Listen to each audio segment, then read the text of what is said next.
welcome to Labour Lens. I am Sharon Ijason. On this week edition of the program, we'll be focusing on the tripartite system recommended by the International Labour Organization in handling affairs of workers in different aspects, with special focus with that of government. We will be right back.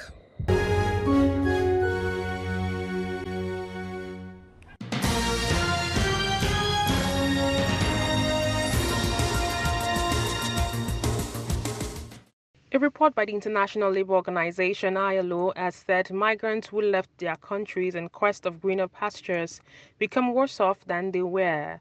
African migrants, most especially women, who seek greener pasture in Arab countries, are subjected to sexual assault and other cruel treatment.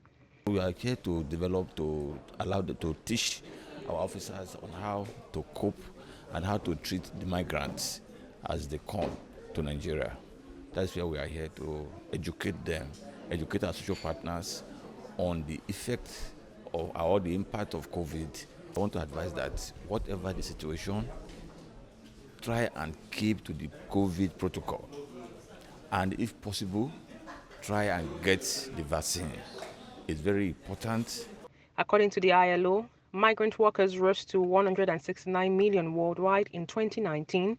The distribution showed that 68.1 million, or 41.6%, were female.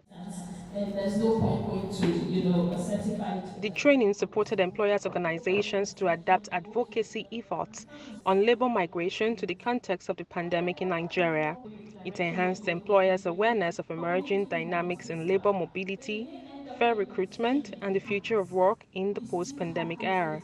We're talking about effective labor migration in the context of COVID-19, and we've been talking to various beneficiaries. We are trying to ensure that the elements of effective labor migration that the ILO has identified are complied with by all countries. Nigeria is a receiving country of migrants across the globe, has a mixed migration profile, so it's also a net sending country across the globe. The federal government, through support of partners, has developed or has established the migrant resource centers. We have 3 migrant resource centers right now, one in Edo State, one in Lagos State, and one in Abuja. It is our belief and understanding that information and capacity gained within these next 2 days will be cascaded across the respective migrant resource centers and contributes to personnel development, and also in ensuring that the knowledge gained is used to impact on migrant workers or potential migrants and returning migrants that visit these centers at the respective locations, thereby enhancing and contributing to the protection of the rights of migrant workers in Nigeria.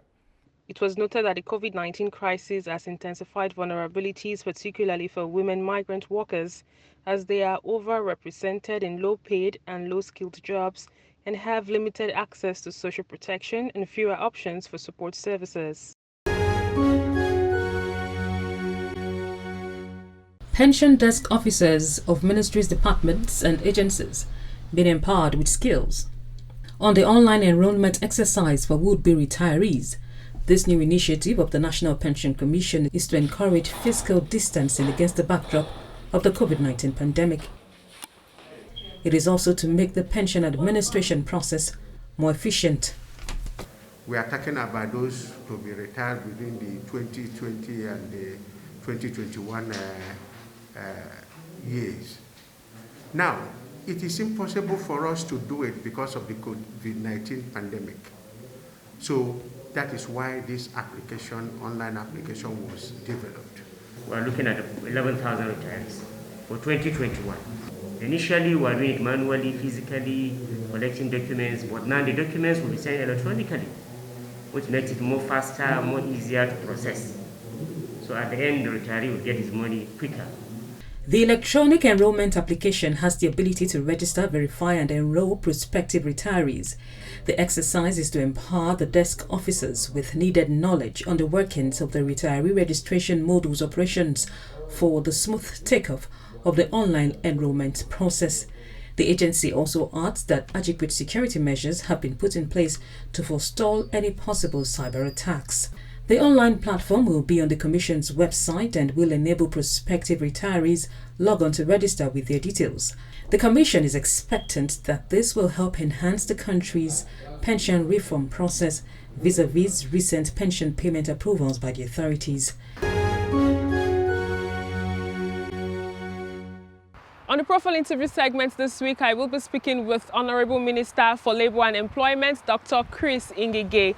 He told us about the several achievements the federal government has had in a couple of years towards ensuring that there's industrial harmony in the labour sector. We will be right back.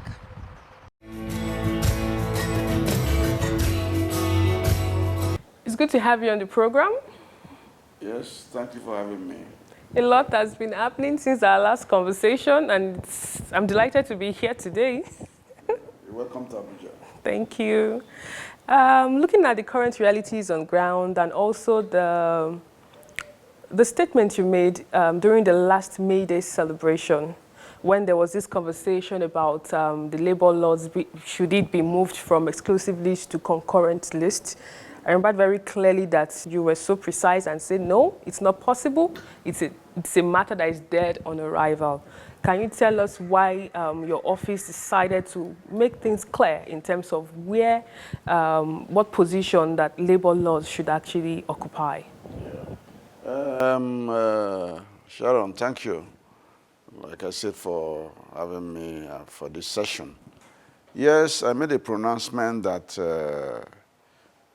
labor issues, labor arbitration, labor disputes, industrial disputes between worker and employer, and the issue of minimum wage. This issue has always been an exclusivity of the federal government, the apex government. And this is because it flows down from the Constitution. Even when we were doing parliamentary system of government, it's the same. Labor is on the exclusive list. And our present Constitution is modeled after the American presidential system. And that is why also the 50 wise men, led by Rotimi Williams in 1978, that drafted the Constitution, put it there. We have had constitutional reviews. It has also been there. It's not there because it has to be there. No. It's just because of the practice itself. If you look at Nigerian Constitution, Section 40, it talks about freedom of association, freedom to even form political parties, and then freedom to even form labor unions.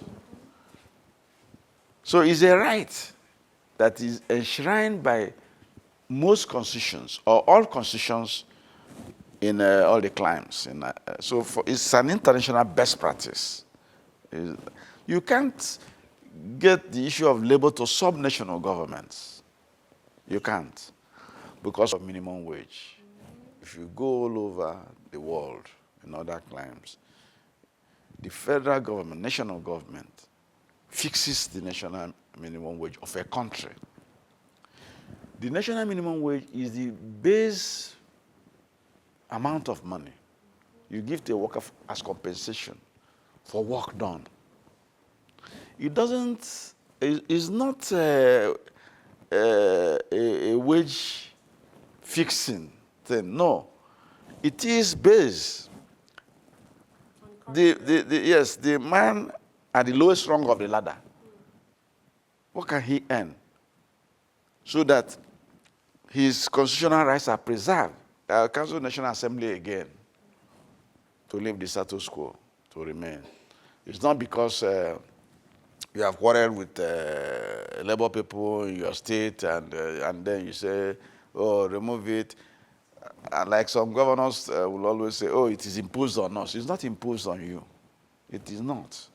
It is a fundamental right issue. That is what gave rise to those issues being on that exclusive list, including minimum wage issues. So I don't know the senator from Kaduna or House of Rep member from Kaduna. They are there, and you can see that there have been so many altercations and fisticuffs between the Kaduna State government and the Nigerian Labour Congress, and you know, all those things can push people to want to get even. But in trying to do so, you may cross another line, and that's what's going on. So that issue, I think, is dead on arrival. If it's brought up by as an amendment, the president will not sign it. I can assure you. Okay, it's good to know that that the federal government is working hand in hand to ensure that Nigerians deserve, get what they deserve in terms of pay and work done. Yes. Looking at the issue again of state governments not wanting to pay the minimum wage, there are some states that probably might be having their own challenges, but we still have some that fall into this bucket. What would be your take on this? And so also, what more is the federal government doing in terms of palliatives to workers? Because we know that the indices, inflation, a lot of things have changed. And while that conversation was going on during negotiation, I'm aware that the federal government, through the Ministry of Labour, ensured that there was palliative for workers. Would you say that workers are keen into this palliative so far? Yes, yes. Thank you very much. Your question is yeah, two-in-one, double-barreled. So let me take the first barrel, first part, which talks about the issue of the minimum wage and the state governments that are not complying. The no minimum wage was done and signed into act by Mr. President April 2019. What that law says is a national law flowing out from the Constitution, and National Assembly enacted it. And before it was done, there were zonal hearing in the zones. Before it was done, state governors participated in the discussions of fixation of that wage. So 30,000 was agreed as the baseline which the lowest paid worker in Nigeria will receive in the public and private sector. In the private sector, we gave exemption because some laws have exemption. The exemption is that if your staff members are not up to 25, you are exempted from this law. But being exempt doesn't mean you cannot pay it if you want. It is if you cannot pay it that you gather your staff member, those 25 or whatever, and say, this is what the law says, but this is what we can pay.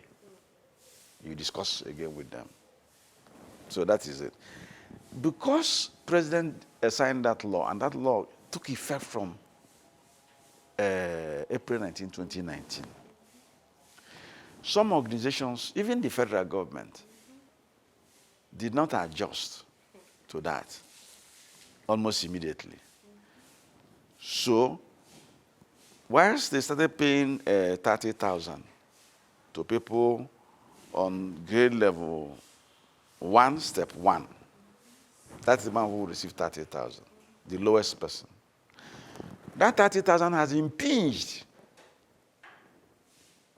on the man who has been earning that 30,000 prior to the law coming into effect, when the minimum wage was 18,000. So that's why there's a need for the consequential adjustment. That was why you did the consequential adjustment. Otherwise, if you don't do it, the man on level 4, grade level 4, step 1, that was earning 30,000, will now be the same with his junior, who is on grade level 1, step 1. So you had to do what is called consequential adjustment. What did we do in consequential adjustment? In consequential adjustment, we took into effect that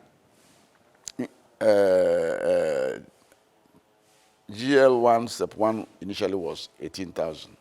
Now it's 30,000. So it was a 66% rise. So we now did on the lower scale, a consequential movement of everybody by that 60% or thereabout. And then from level up to level 6, from level 7 is what you call in the former time senior service, from executive cadre down to grade level 17, where you have the directors. We now did a staggered movement. Some got 25% rise, some got 20% rise, some got 18% rise. And the man on grade level 17, the directors, they got about 16% rise. What we're trying to do was to make sure that we also apply the ILO principles of ability to pay. Did you say that the state governments can't pay? The state governments are mistaking consequential rise to the 30% increase. The 30% is absolute. Nobody can query it. You can't disobey it unless you want to disobey the Constitution of the Federal Republic of Nigeria, which you as a state governor has sworn to protect. That Minimum Wage Act is a flow out of the Constitution. And this particular section is flowing out from its second schedule, item 34, where it is said that the issue of national minimum wage should be discussed, handled by only the National Assembly of the Federal Republic of Nigeria, exclusive legislative list.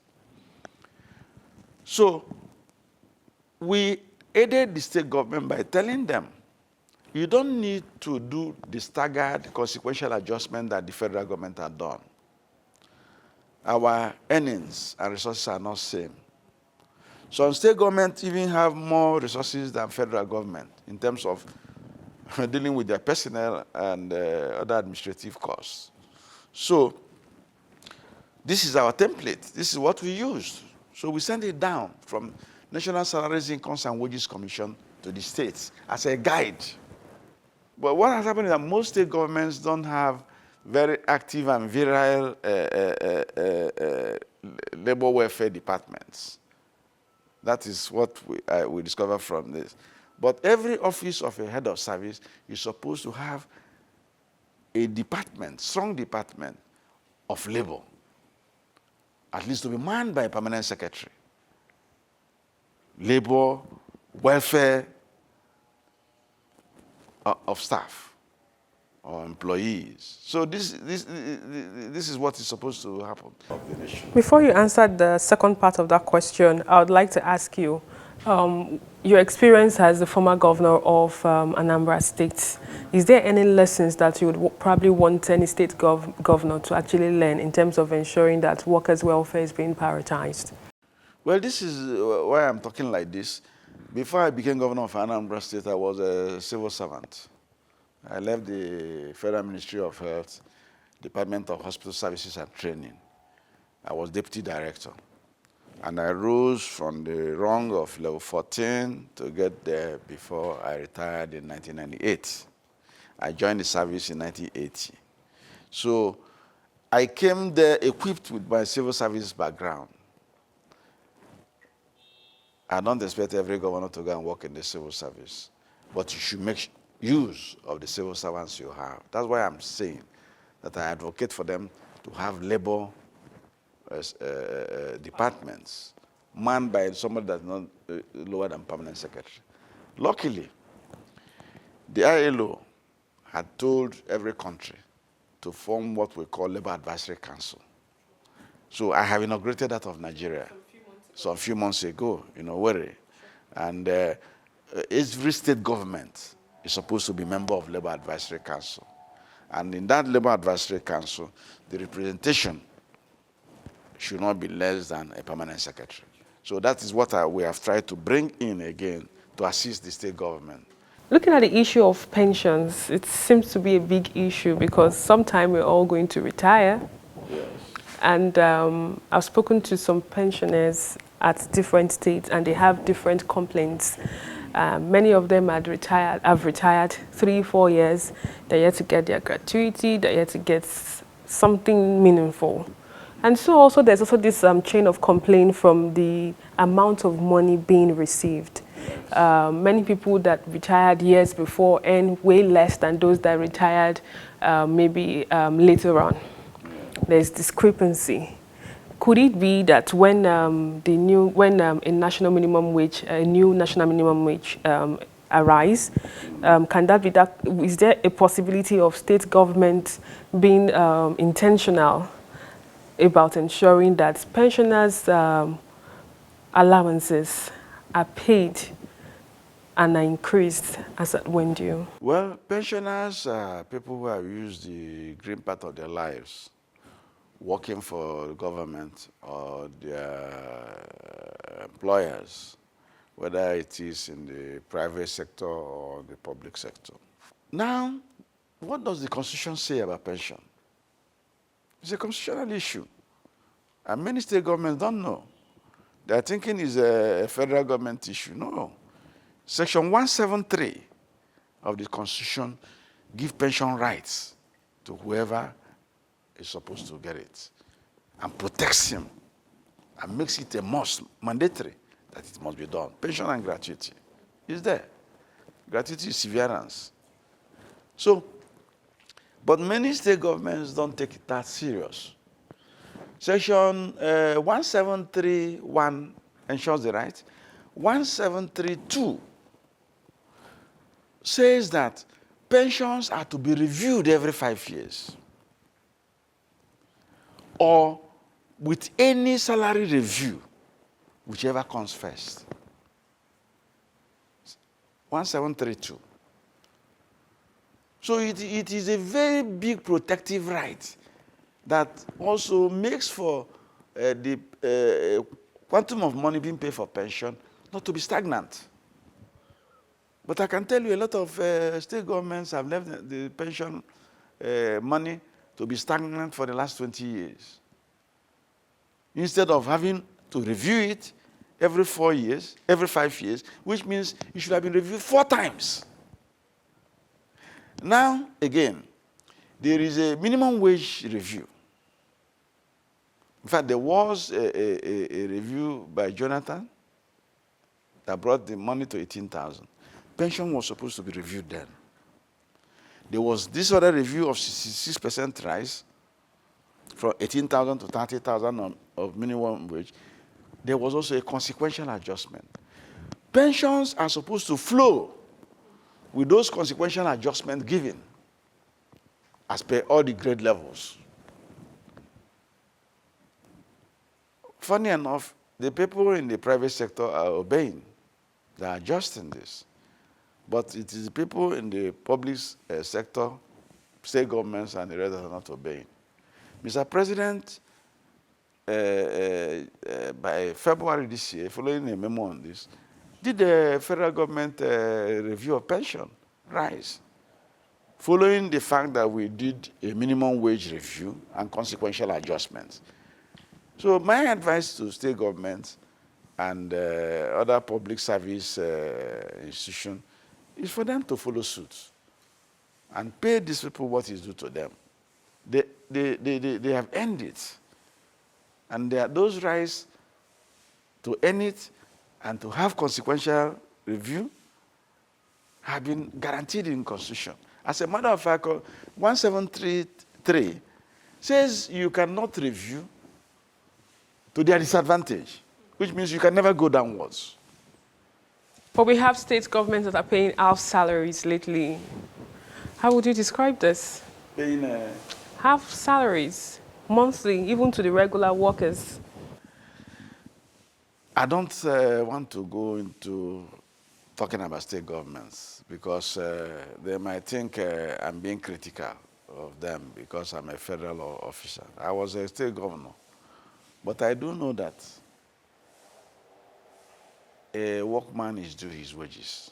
It's even in the Bible. It's also in the Quran. Anybody who works for you must be paid adequately, commensurately. In fact, wages are regarded as compensation for services done. That is the word used there. So I think the state governments that are doing that are not being humane. And what would be your advice as regards that?